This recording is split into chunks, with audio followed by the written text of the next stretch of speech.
है ना। ईडी अगर कल को पेटीएम के पूरी तरीके से ईडी अगर इन्वॉल्व हो जाता है पेटीएम के साथ, कोई मनी लॉन्ड्रिंग हो गया, कोई फिशिंग एक्टिविटी हो गया, स्पूफिंग एक्टिविटी हो गया, ठीक है, इसके ऊपर भी हम टॉपिक बनाएंगे स्पूफिंग लेयरिंग पे। ये सारा एक्टिविटीज में अगर ईडी एक्टिवली यहाँ पे हो जाएगा, इंक्लूड हो जाएगा, तो ये स्टॉक का कमर तोड़ देगा। ठीक है, मॉर्गन स्टैनली ने लगभग 250 करोड़ का करीब पेटीएम में अपना स्टेक बाई किया है ओपन मार्केट से, लगभग 250 करोड़ के करीब, ठीक है, 250 करोड़ प्लस का करीब ओपन मार्केट से पेटीएम में अपना शेयर बाई किया है। अब बहुत लोग इसको एक पॉजिटिव सेंटीमेंट मानेंगे, मैं पॉजिटिव सेंटीमेंट नहीं मान रहा हूं। आपको समझना पड़ेगा, आप अगर आर्टिकल को पढ़ेंगे तो मॉर्गन स्टैनलीज का जो आरएस वगैरह है, उन्होंने क्लियरली मेंशन किया है कि दे हैव 55% चीजें। गवर्नमेंट के खिलाफ पे कभी भी कुछ मत कीजिए, बाकी इशारों समझदारों के लिए काफी है। इस पेटीएम बैंक्स फिनिश्ड, ये सवाल बहुत क्वेरीज आ रहा था मेरे पास और मुझे लगा ये टॉपिक पे एक बार हम डिस्कस कर लेते, बिकॉज पेटीएम को लेके अब चारों तरफ बहुत ज्यादा हल्ला हो रहा है। क्या क्या हुआ है सब कुछ हम डिस्कस करेंगे ये वीडियो में, और देखेंगे क्या पेटीएम का जो शेयर होगा, पेटीएम का जो स्टॉक होगा, क्या वो इन्वेस्टमेंट के लिए हम रख सकते हैं, या जिनके पोर्टफोलियो में ऑलरेडी है, I am very sad for them, because 40% 2 दिन में डाउन। कोई भी 10 रुपए भी अगर आपके पास है उसका शेयर खरीदा हुआ, 10 का तो हाला होता नहीं है, मिनिमम 1000-1200 रुपए का भी है, 2000 रुपए का भी है, वो भी 40% उड़ जाना 2 दिन में बहुत पेनफुल सिचुएशन होता है। ये हम सबको पता है, तो मुझे ऐसा लग रहा है कि आप लोगों को मुझे बताना चाहिए कि क्या हम कर सकते हैं, क्या हम एवरेज कर सकते हैं, सब कुछ ये वीडियो में देखेंगे। तो वीडियो को पूरा देखिए, एंड तक देखिए, और अगर अच्छा लगता है तो थोड़ा सा नहीं, पूरा ही लाइक दबा दीजिएगा। तो hey everyone, welcome back to my YouTube channel the Bengal trader. I hope you guys are doing well. Okay, let's start with Paytm की पेटीएम पे क्या न्यूज आया है, क्या पेटीएम फिनिश हो जाएगा, क्या पेटीएम बैंक में जिनके पास पैसा है वो उसको यूज कर पाएंगे, क्या आने वाले दिन पे क्या हो सकता है, और साथ ही साथ ये भी देखेंगे कि क्या पेटीएम का स्टॉक हम एवरेज या फिर ले सकते हैं कि नहीं। ठीक है, ओके, स्टार्ट विद पेटीएम में क्या न्यूज आया है सर। तो फर्स्ट ऑफ ऑल क्या है, कौन सा डेट बहुत इंपॉर्टेंट हो जाएगा हमारे लिए, 29 फरवरी। 29 फरवरी लीप ईयर का दिन में ही हुआ है, डेट भी देखिए, 29 फरवरी बहुत इंपॉर्टेंट डेट है, बिकॉज 29 फरवरी के बाद से पेटीएम में ना तो न्यू डिपॉजिट होने वाला है, ना तो न्यू डिपॉजिट होने वाला है, एक सेकेंड, ना तो न्यू डीपी होगा, ना ही न्यू अकाउंट ओपन होगा, ना ही न्यू अकाउंट ओपन होगा। ठीक है, मतलब अगर आपके पास पेटीएम पे पैसा, पेटीएम बैंक्स में आपके पास अकाउंट है, तो वहां पे आप डिपॉजिट नहीं कर पाओगे फरवरी के बाद से, फरवरी 29 के बाद से, और नया अकाउंट आप ओपन नहीं कर पाओगे फरवरी 29 के बाद से। ठीक है, तो अकाउंट ओपन करना तो कोई सवाल ही नहीं उठता, बिकॉज जिस तरह का न्यूज आ रहा है, लेकिन नया डिपॉजिट आप नहीं कर पाओगे, डिपॉजिट और मनी ट्रांसफर, ठीक है, सिर्फ डिपॉजिट नहीं, जो भी बैंकिंग ट्रांजैक्शंस होने वाला है वो आप नहीं कर पाओगे 29 फरवरी के बाद से।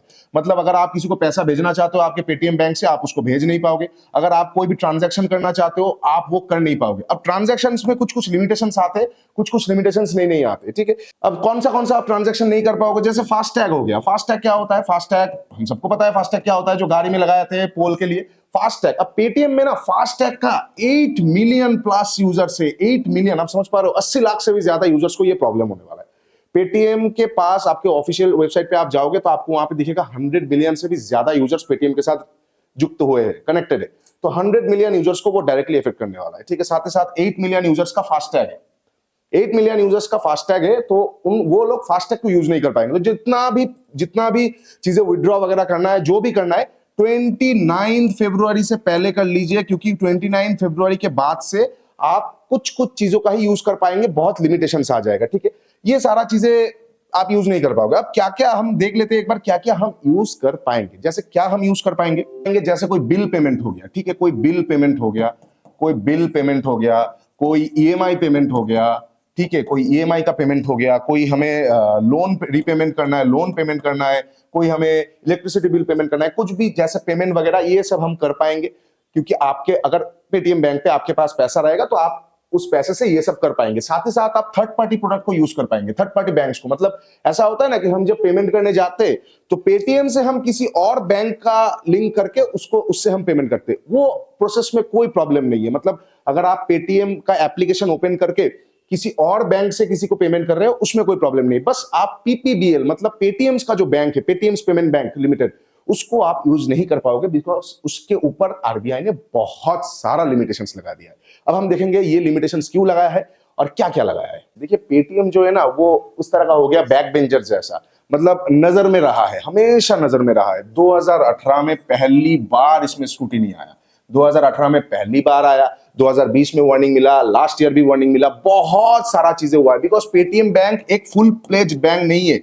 फुल प्लेज बैंक क्या क्या हो गया, एक्सिस बैंक हो गया, कोई भी हमारा नॉर्मल बैंक हो गया, ये सारे फुल प्लेज बैंक होते हैं, लेकिन पेटीएम बैंक अभी भी एक फुल प्लेजिंग बैंक नहीं है। तो इसमें बहुत प्रॉब्लमेटिक सिनेरियोस पेटीएम ने खुद ही क्रिएट करके रखा है। जैसे फुल प्लेज बैंक ना होने के कारण हो सकता है एक पर्टिकुलर अकाउंट में एक लिमिटेशन रहता है पैसा डालने का, लेकिन पेटीएम में ऐसा बहुत इंस्टेंस हुआ है कि एक अकाउंट पे बेशुमार पैसा आ चुका है विदाउट एनी प्रॉपर रेगुलेशंस। तो ये सारा चीजें के कारण पेटीएम लाइमलाइट में आ चुका है 2018 से। फिर 2022 में पेटीएम बैंक्स पे फिर से एक बार नॉन कॉम्प्लायंस के लिए वहां पे कंप्लेन आया है। तो ये सारा चीज अब आरबीआई क्या है ना, अब एकदम मेजरली ऊपर चढ़ के बैठा है पेटीएम के ऊपर, आपको अब करना पड़ेगा। रिसेंटली अभी एक और चीज आया है कि आरबीआई ने बोल दिया है कि आपको इनकम टैक्स का ऑडिट अपने इंटरनल फर्म के लिए रखना पड़ेगा, जहां पे आपको पूरा चीजें समझाना पड़ेगा क्या हुआ नहीं हुआ।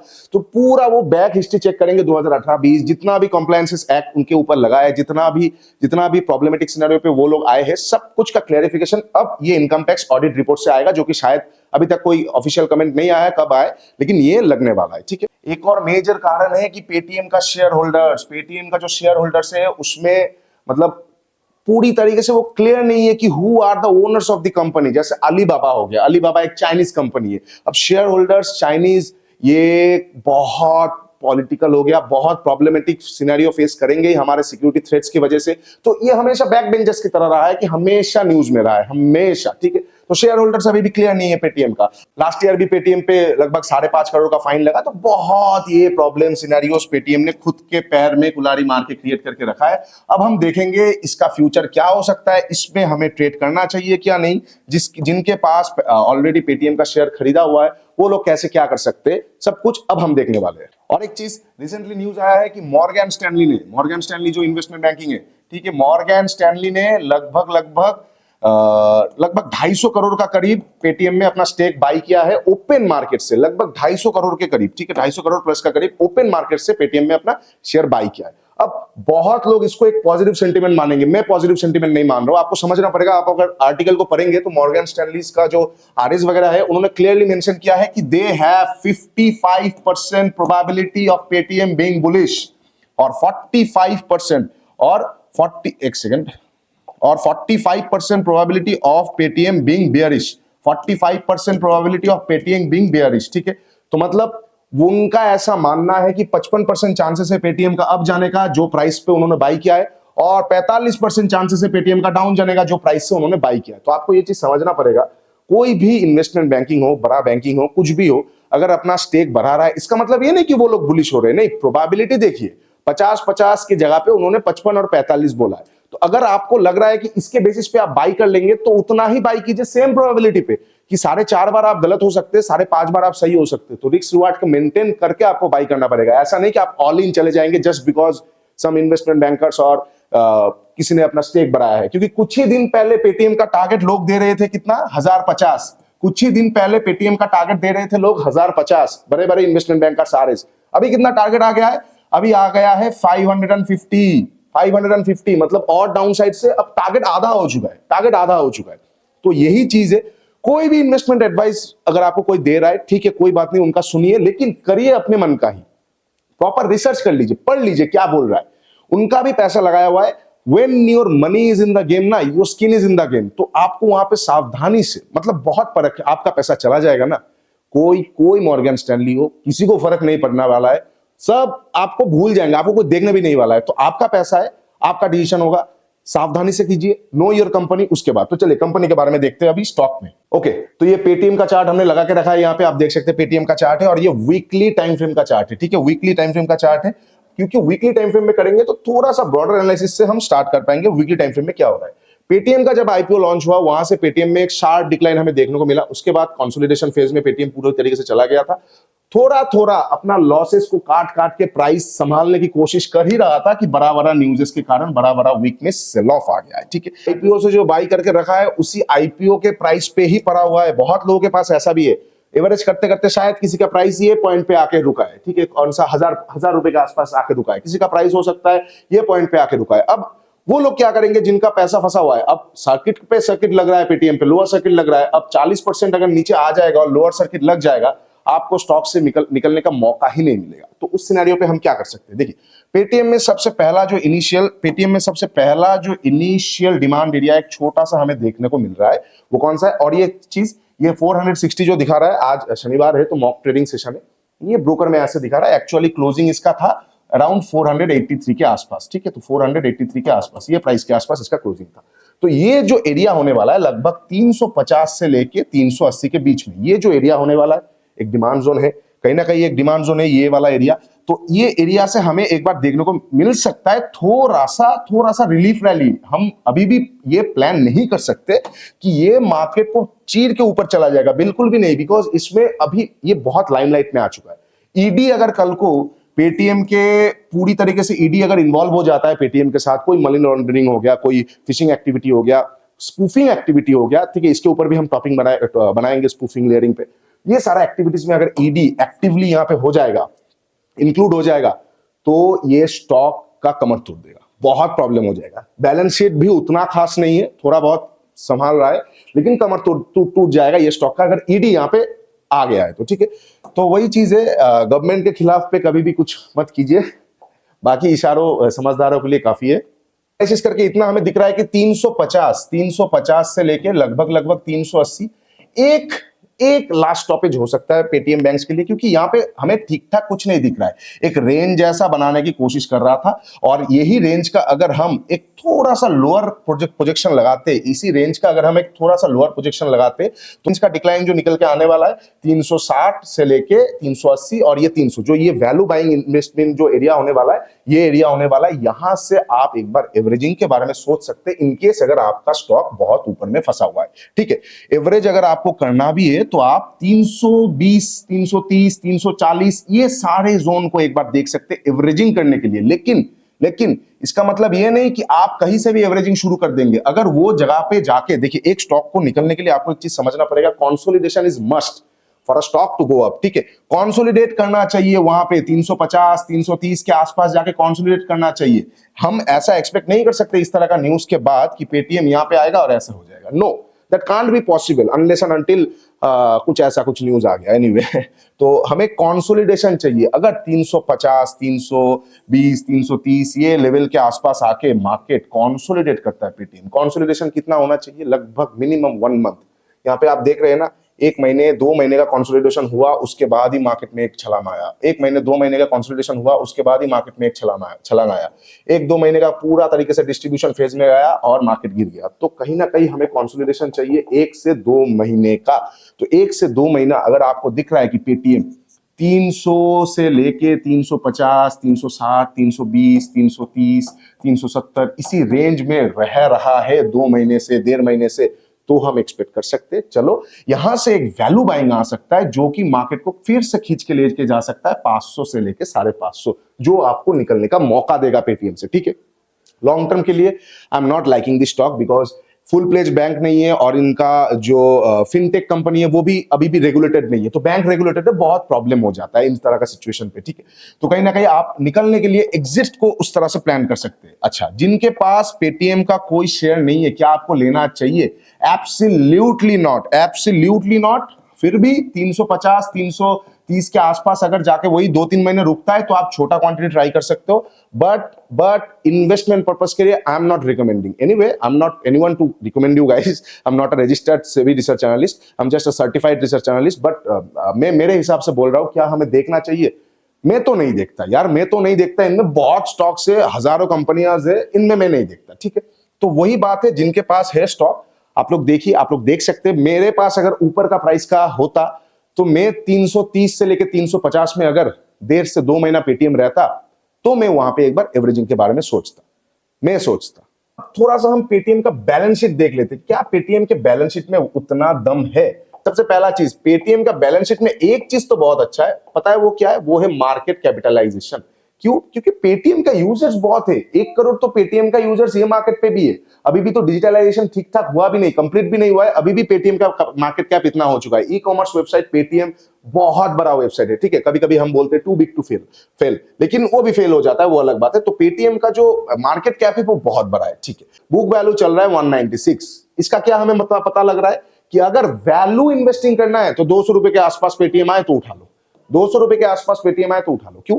क्योंकि अगर कल को कंपनी इंसॉल्वेंट भी हो जाएगा, आपको 196 रुपीस मिल जाएगा। वो 200 रुपए के आसपास लेंगे तो इंसॉल्वेंट भी हो जाएगा, कंपनी से आपको पैसा मिल जाएगा आफ्टर ऑब्वियसली जो डिबेंचर होल्डर्स है उनके बाद शेयर होल्डर्स को पैसा मिलेगा, इतना तो हमें पता ही है। ठीक है, नेक्स्ट क्या आ जाएगा जो हमें देखना चाहिए कि पेटीएम में आरओसीई को देख के फायदा नहीं है, बिकॉज कंपनी लॉस में है तो रिटर्न ऑन कैपिटल एम्प्लॉयड कैसे हमें प्रॉफिट में मिल सकता है। हम नीचे जाएंगे थोड़ा सा, हमें देखना पड़ेगा कंपनी में जो सेल्स एक्सपेंसेस है ये कैसे आ रहा है। देखिए सबसे अच्छी बात जो मतलब बुरे में भी से तो थोड़ा बहुत अच्छा निकल के आ सकता है, वो अच्छा क्या है, sales are increasing in a exponential level. मतलब सेल्स और जो सेल्स बढ़ रहा है बहुत स्पीड से बढ़ रहा है, हर एक क्वार्टर में सेल्स का ग्रोथ देखने को मिल रहा है। साथ ही साथ ऑपरेटिंग प्रॉफिट को अगर हम देखेंगे, ऑपरेटिंग प्रॉफिट आप देखेंगे लॉस जो है ना धीरे धीरे धीरे धीरे धीरे धीरे डिक्रीजिंग जा रहा है। मतलब पेटीएम का जो मॉडल था वो इस तरह से हो रहा था, जो यू कर्व होता है, पहले कंपनी नीचे गया यू करके अब वो प्रॉफिटेबिलिटी में आ रहा था, आने के चांसेस हो रहा था, बट इस तरह का न्यूज आएगा तो कंपनी का ही कमर टूट जाएगा। उतना लाइमलाइट में जैसे डीएलएफ हो गया उन पे बात नहीं करते। ठीक, एनीवे तो ये हमें दिख रहा है कि ऑपरेटिंग प्रॉफिट है जो धीरे धीरे लॉसेस को वो पेटीएम घटाने की कोशिश कर रहा था। और क्या हमें देखना चाहिए यहाँ पे, जैसे हमें देखना चाहिए profit before tax, similar kind of story. क्या प्रॉफिट बिफोर टैक्स आ रहा था, 520 माइनस पे है, 520 करोड़ माइनस पे, वहां से लाते लाते 250 करोड़ में ला दिया है 3 साल में। अब आने वाले 4 साल में शायद ये प्रॉफिटेबल भी हो सकता था, और जिस तरह का ग्रोथ आ रहा है यूथ वगैरह सब कुछ का, तो लिक्विडिटी है इंडियन मार्केट पे, वो हो जाता। लेकिन वही न्यूज है, नेट प्रॉफिट भी घटते घटते धीरे धीरे लॉसेस को घटा रहा था पेटीएम। उसके साथ साथ हम अगर थोड़ा सा और नीचे जाएंगे, अब देखिए सेल्स, देखिए सेल्स 7000, मतलब ईयर ऑन ईयर अगर हम सेल्स का ग्रोथ देखेंगे ना मार्च 2016 से टिल टाइम, ब्यूटीफुल ग्रोथ। ठीक है, बस कंपनी न्यूज बेसिस के कारण से थोड़ा प्रॉब्लम हो गया है, बैलेंस शीट धीरे धीरे जाता है। फिर हम नीचे आएंगे तो आपको देखने को मिलेगा यहाँ पे बोरोइंग्स। देखिए पेटीएम का क्या हमें बोरोइंग्स देखने को मिल रहा है, क्या बोरोइंग्स घट के आया है? देखिए बोरोइंग्स कंपनी में बहुत कम है, मतलब कंपनी का लायबिलिटीज बहुत कम है। ये एक अच्छा चीज है एक बैलेंस शीट में कि बोरोइंग्स बहुत कम है कंपनी में, लेकिन जो रिजर्व्स है वो बहुत अच्छा है। तो कहीं ना कहीं ये हमें बुक वैल्यू का अच्छा एक उदाहरण दे रहा है। बिकॉज हमें बैलेंस शीट इतना बता रहा है 200 रुपए पे तो बाई कर ही लेना चाहिए, बिकॉज जो कंपनी का वो चीज है ग्रोथ वगैरह है, बैलेंस शीट वगैरह है। 200 अगर कंपनी इंसॉल्वेंसी भी कल को जाके डिक्लेयर कर देगा, पैसा मिलने वाला है। ठीक है, शेयर बेच के वो अपना एसेट बेच के आपको पैसा दे सकता है as a company share holder, बस आफ्टर डिवेंचर होल्डर्स। ठीक है, ओके। फिर कैश कन्वर्शन साइकिल 69, अच्छा क्या, ओह माय गॉड क्या फिगर है। एनीवे एफआईआईज वगैरह में क्या है, पब्लिक के पास 30% माल पड़ा हुआ है। एफआईआईज में सबसे बड़ा जो है एसबीएम, या उसके बाद शेयर होल्डर अगर हम देखेंगे ठीक ठाक है, मॉर्गन स्टैनली अभी आने वाला है उनमें। डीआईआईज में मिरा एसेट पे है, ओके। पब्लिक में किसके पास माल पड़ा हुआ है, एडफिन SBF India, resilience, Vijay Shekhar Sharma खुद के सीईओ के पास ही 10% का स्टेक है, ठीक ठाक है। तो बैलेंस शीट हमें इतना बता रहा है। बैलेंस शीट हमें क्या बता रहा है, पेटीएम का बैलेंस शीट हमें इतना जरूर बता रहा है कि अगर कल को पेटीएम का प्राइस क्रैश हो जाता है, अगर कल को पेटीएम का प्राइस क्रैश हो जाता है तो 320 330 पे भी ये रुकने का नाम नहीं ले रहा है, तो जो मेजर जोन हो जाएगा बाइंग के लिए वो कहीं ना कहीं होने वाला है 200 के आसपास। ठीक है, अब मैं नहीं बोल रहा हूं कि पेटीएम 200 के आसपास आ जाएगा, प्लीज पार्डन मी, मैं ऐसा चाहता भी नहीं, क्योंकि बहुत लोगों के पास पेटीएम पोर्टफोलियो में पड़ा हुआ है। अब कोई शेयर अगर 1200 से 200 आ जाएगा, आईपीओ का टाइम जमाना था तब 2022 में, ठीक है, तो बहुत मुश्किल हो जाएगा। मैं नहीं बोल रहा हूं कि 200 तक आ जाएगा, बट अगर 200 तक आता है तो यहां से बहुत बढ़िया बाइंग सिनेरियो हमें देखने को मिल सकता है। ठीक है, अच्छा, जिनके पास शेयर नहीं है, I am not recommending anyone to buy anything और सेल एनीथिंग। ये मेरा एक एजुकेशनल पर्पस वीडियो था। मुझे जो लोग फॉलो करते हैं, आई थिंक आप लोगों को एक अवेयरनेस होना जरूरी है। मैं अगर होता तो एग्जैक्टली ये फॉर्मूला को फॉलो करता, but I am not recommending anyone anything. ठीक है, चलिए, तो ये हो गया पेटीएम के ऊपर सारा बातें हमने कर लिया है। अगर आपको वीडियो अच्छा लगा है और इंफॉर्मेटिव लगा है तो थम्स अप जरूर दीजिएगा और नीचे कमेंट में बताइएगा क्या मैं इंप्रूव कर सकता हूं, क्योंकि मैं इंप्रूव कर पाऊंगा तभी आप लोगों के लिए कुछ नया ला पाऊंगा। ठीक है, तो नीचे कमेंट जरूर कीजिए। एम रख रहे हैं ये वीडियो का 500 प्लस लाइक्स, अगर 500-600 लाइक्स आ जाता है तो इस तरह का चीजें मैं हर एक 2 वीक में जरूर कंटिन्यू करूंगा, जिससे आप लोगों को बहुत सारा इंसाइट्स मिल सकता है। ठीक है, अगेन आई एम टेलिंग कि मेरा कोई रिकमेंडेशन नहीं है कि 200 आओ तो बाई करो, 300 आओ तो बाई करो, नहीं। मैं होता तो बाई करता, मैं होता तो 300 रुपए के आसपास, 320 के आसपास 2 महीने का कंसोलिडेशन अगर पेटीएम कर देता तो थोड़ा पैसा तो लगाता, क्योंकि रिस्क है तभी तो बनेगा, है ना। लाइव वीडियो को जरूर देखिएगा। इंस्टाग्राम और टेलीग्राम का लिंक भी नीचे दिया हुआ है, जाके एक बार जरूर चेकआउट कीजिए इस तरह का एनालिसिस अगर आप लोगों को अच्छा लगता है तो। आज के लिए इतना ही, take care and bye bye. तब तक के लिए the Bengal trader signing of.